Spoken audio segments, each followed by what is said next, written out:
নমস্কার, সবাই কেমন আছেন? আশা করি সবাই ভালো আছেন। তা আজকে কি দিয়ে কি রান্না বান্না করেছি আর কিরাম করে রান্নাটা করেছি সেটাই আপনাদের সাথে শেয়ার করব।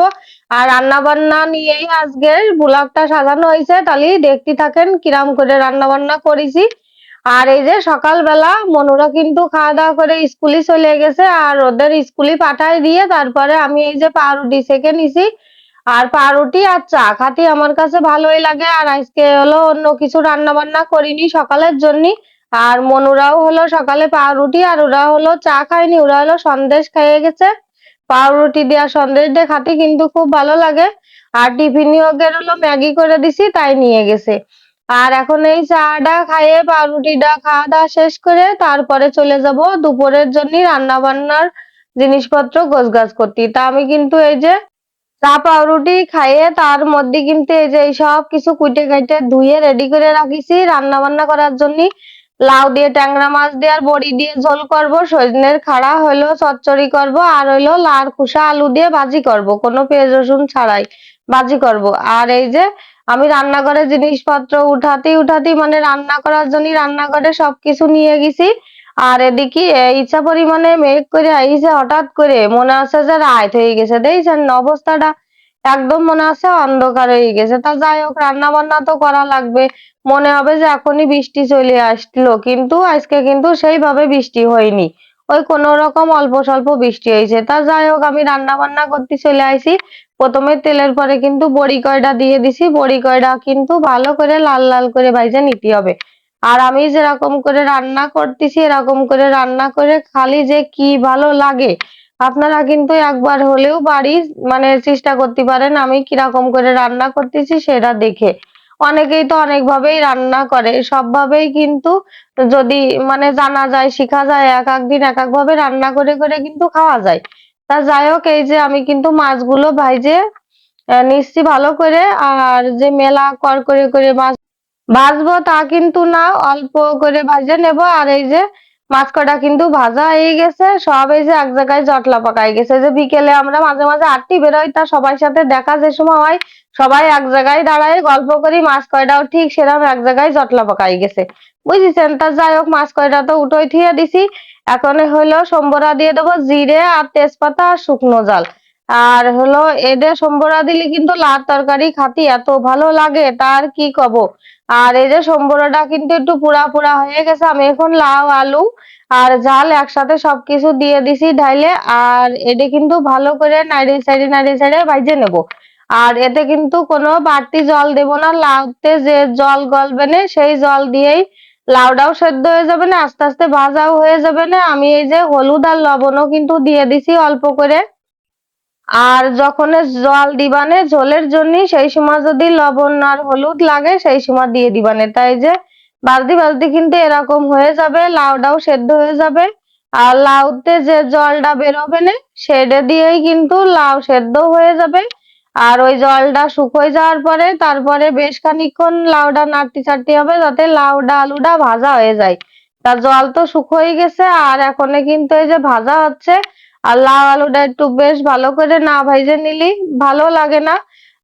সেই জন্য আমি লাউ আলুটা একটু ভাইজে নিচ্ছি, নিয়ে তারপরে ওই যে ভাইজে ধুয়ে দিলাম বড়ি কয়টা, সেই বড়ি কয়টা দিয়ে দেবো। আর পাশে কিন্তু আমি জল গরম করে রাখিছি।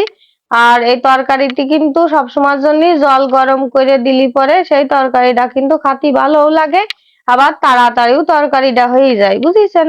ওই জন্য এই যে গরম জলটা ঢাইলে দিচ্ছি আমি, বেশ মানে কিছুক্ষণ ফুটতে দিয়ে দেবো। তারপরে এরপরে কিন্তু একটু হলুদ আর একটু লবণ দিয়ে দেবো, লবণটা একটু কম মনে হচ্ছিল। আর এই যে হলুদটাও দিয়ে দিছি আর একটু, কারণ ওই ভাজি করার সময় কিন্তু অল্প একটু হলুদ লবণ দিলাম, ওই জন্য এখন আর একটু হলুদ লবণ দিয়ে দিচ্ছি। লাউটা কিন্তু সেদ্ধ হয়ে গেছে, দেখেছেন কি সুন্দর নরম হয়ে গেছে। আর ঝোলটাও ফুটে উঠেছে। এখন ওই যে মাছ কয়টা ভাইজে দিয়ে দিলাম, সেই মাছ কয়টাও এর মধ্যে দিয়ে দিলাম, দিয়ে নাড়িয়ে চাড়িয়ে দেবো, দিয়ে আর 5 মিনিট মতো জাল দেবো। আর এই লাউ তরকারি দিয়ে মেলা ঝোলও করবো না, আবার যে একদম শুকোয়ে ঘন্ট বানাই ফেলবো তাও না, বেশ গামাকা ঝোল রাখবানে, বুঝেছেন। আর এই যে আর খানিকক্ষণ জাল হতে লাগলো, আর এই যে হয়ে গেছে কিন্তু লাউ তরকারিটা। ওই যে 5 মিনিট কইলাম জাল দেওয়া হয়ে গেছে। আর এখন এই যে মশলা দিয়ে দিছি, কি মশলা কোন তো, এটা কিন্তু কোনো গরম মশলার গুঁড়ো নয়, এটা হলো ধনে আর জিরে ভাইজে রাখা, তারপরে হলো গুঁড়ো করে রাখা, সেই গুঁড়োটাই কিন্তু এই তরকারিতে দিয়ে দিছি, চা চামচের 1 চামচের সামান্য একটু বেশি, দেখিছেনই তো কিরাম দিছি। আর এটা কিন্তু পুরো একটা লাউ রান্না করেছি, খুব বড় সাইজের না মাঝারি সাইজের লাউ নিছি। আর মাছ আছে প্রায় 1/2 কেজি মতো, ট্যাংরা মাছ ছিল। আর বড়ি নিছি যে কটা তো দেখিছেনই। তাই যে লাউ তরকারিটা কিন্তু রান্না হয়ে গেছে। আর এরকম করে লাউ তরকারি রান্না করলি খাতি যে কি আস্বাদ লাগে তার কি কব, আপনারা কিন্তু একবার হলেও আমি ঠিক যেরকম রান্না করি সেরকম করে খাই রাখবেন, এত ভালো লাগে তার কি কব। তারপরে এই যে অন্য রান্নায় চলে আসলাম, মানে সজনের খাড়াটা চচ্চড়ি করবো, তো আমি কিন্তু এই জায়গা দিছি সর্ষে আর শুকনো জাল, আর এবার দিয়ে দিছি কাঁচা জাল, কারণ সর্ষে আর ওই কাঁচা জালের মানে গন্ধটা এত ভালো লাগে, তেলের পরে কাঁচা জাল দিলি পরে একটু হাসি আর একটু কাশি আসে, তারপরেও কিন্তু তরকারিটাই খাতি অনেক স্বাদ হয়। ওই জন্যই আমি নাক ঢেকে নিয়ে তেলের পরে কাঁচা জালটা দিয়ে দিছি, যেহেতু হাসি কাশি আসতেই পারে, কোনো ব্যাপার না, ঝাল তেলের পরে দিলে এই জিনিসটা হয়। আর এই যে আমি কিন্তু হলুদ আর লবণও দিয়ে দিছি। আর এখন এই সজনে ডাঁটা কটা একটু ভেজে নেব, খুব বেশি ভাজবো না, ওই কোনো রকম তেলের পরে নাড়ি ছেড়ে নেব। তারপরে এতেও কিন্তু আমি গরম জল করে রাখিছি, সজনের খাড়ায়ও কিন্তু আমি গরম জল দিয়ে দেব, দিয়ে হলো লাস্টের দিকে সর্ষে বাইটে ধুয়ে দিছি, সেই সর্ষে বাটাটুক দিয়ে দেবো। তাই যে গরম জল দিয়ে দিছি, দেখতেই পাচ্ছেন। আর সিদ্ধ হতে বেশ খানিকক্ষণ সময় লাগবে, কারণ হলো সজনের ডাঁটা এখন একটু বতি হয়ে গেছে, সেই জন্যই একটু সময় দিতে হবে। আর প্রায় মানে এই জলটুক শুকোতে যে সময় লাগবে সেইটুক সময় দিতে হবে। তাই যে সজনের খাড়া কিন্তু একদম নরম হয়ে গেছে, কি সুন্দর দেখিছেন, একদম মানে খুন্তি দিয়ে চাপ দিছি একদম গলে যাচ্ছে। আর এই যে সেই সর্ষে বাটা, জিরে বাটা না কিন্তু শুধু সর্ষে বাটা দিছি, দিয়ে তারপরে নাড়িয়ে চাড়ে সামান্য একটু চিনি দিতে হবে, ওই চা চামচের 1 চামচ মতো একটু চিনি দিতে হবে, কারণ চচ্চড়ি যেহেতু একটু মিষ্টি মিষ্টি ঝাল ঝাল না হলে কিন্তু ভালো লাগে না, সেই জন্যই চা চামচের 1 চামচ চিনি দিয়ে দেবো। তা এই যে এখন কিন্তু চিনি দিয়ে দিছি, আর এই ঝোলটাও কিন্তু ফুটে উঠেছে। আজকে কিন্তু কোনো মানে বেশি ঝোল রাখবো না, যেহেতু সবাই আজকে সজনে ডাঁটা শুধু খাবে, শুধু শুধু সজনে ডাঁটা খাতে কিন্তু খুব ভালো লাগে। আর আমার বাপের বাড়ির ওইদিক কিন্তু সজনের খাড়া খায়, ওই জন্যই আমি সজনের খাড়াটাই বেশি ব্যবহার করেছি এই জায়গায় কথাই।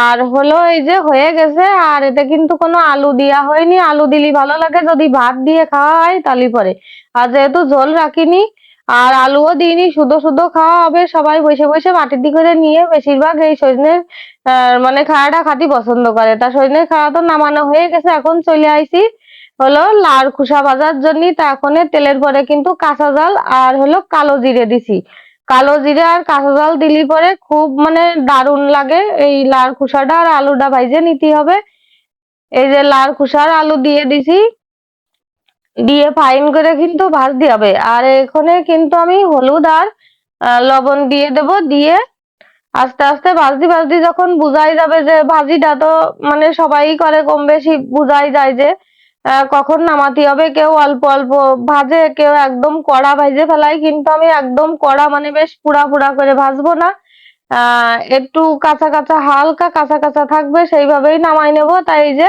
আমি কিন্তু এখন এই ভাজিটা নামাই নেব, আর বেশি ভাজবো না, এর চাইতে বেশি ভাজলে সিরাম একটা ভালো লাগবে না, সেই জন্যই। তো এখন এই যে লাউর খোসা আলু ভাজা হয়ে গেছে, নামাই নিছি। আর দেখি মনুরাও কিন্তু স্কুলেতে চলে আইছিল, স্নান দান করে এনেছে, ওদের এখন খাটিলতি দিয়ে দিচ্ছি। তা এখন যে যা খাবে তাই দিব।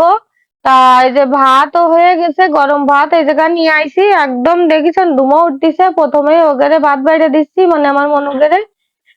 তা এই যে গরম ভাত মানে এত পরিমাণে ধুমো বেরোচ্ছে, দেখেছেন কি অবস্থা। আর এই যে ছোট মনুর জন্যও দিয়ে দিছি। আর হলো বড় মনু আবার ভাজিটা খাতে বেশি পছন্দ করে, ও হলো লাউর খোসা ভাজি দিয়ে দিবানে। এই যে প্রথমে হলো বড় মনুরে ভাজি দিয়ে দিচ্ছি, কারণ হইলো ওটা ভাজিটা পছন্দ করে, বুঝছেন, ওই জন্যই দিলাম।